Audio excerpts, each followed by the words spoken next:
வீட்டில் வந்துட்டு என் ரூம் பக்கத்துலேயே இந்த ரூம் போடுங்க, யார் வராங்க பார்க்கலாம், நான் பார்த்துக்கிறேன்னு சொன்னாங்க.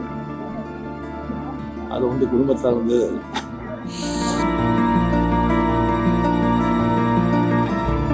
நட்புக்கு வந்து இலக்கணம் விஜயகாந்த். அவரோட வந்து ஒரு வாட்டி பழகிட்டா வாழ்க்கை பூரா வந்து அந்த மறக்கவே முடியாது. அன்புக்கு வந்து எல்லாருமே அடிமையாகிடுவாங்க. அதனால்தான் அவருக்கு அத்தனை நண்பர்கள். விஜயகாந்தை பற்றி பேசணும்னு சொன்னா எவ்வளோ இருக்கு. முக்கியமா அவருடைய அந்த நட்புக்கு வந்து இலக்கணம் விஜயகாந்த். அவரோட வந்து ஒரு வாட்டி பழகிட்டா வாழ்க்கை பூரா வந்து அந்த மறக்கவே முடியாது. அவருடைய அன்புக்கு வந்து எல்லாருமே அடிமையாகிடுவாங்க.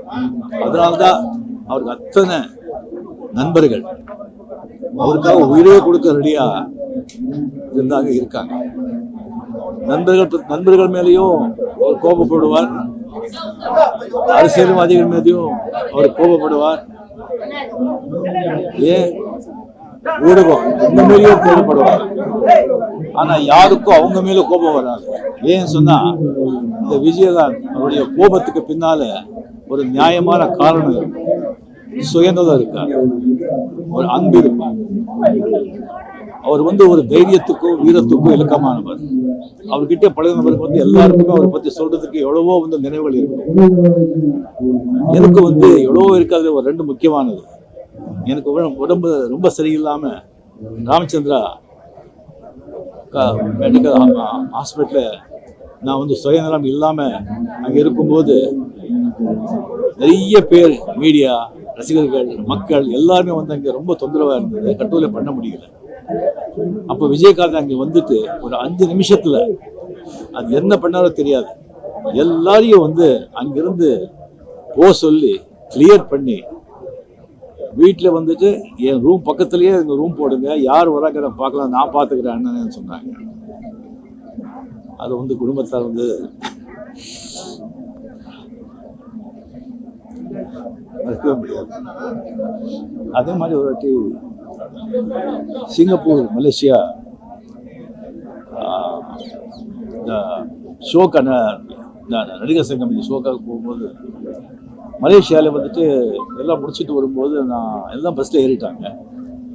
நான் வந்து கொஞ்சம் வரும்போது கொஞ்சம் நேரமாச்சு. ரசிகர்கள் அவங்க எல்லாம் ரொம்ப சூழ்ந்துட்டாங்க, மீடியா இல்லாமல் வரவே முடியல. ஒரு 5 நிமிஷம் திண்டாடுறேன்.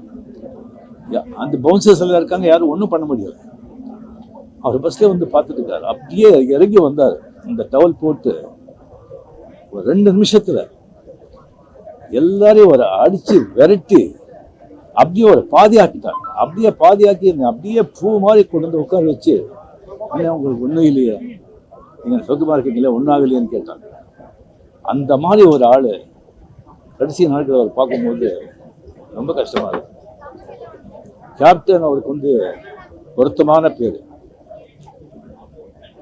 71 பால், அவ்வளவுதான்.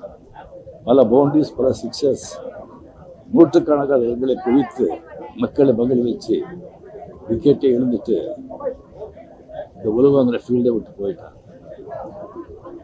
வாழ்ந்தவர் கோடி, மறைந்தவர் கோடி, மக்கள் மனதில் யார்? விஜயகாந்த். வாழ்க விஜயகாந்த். நாம்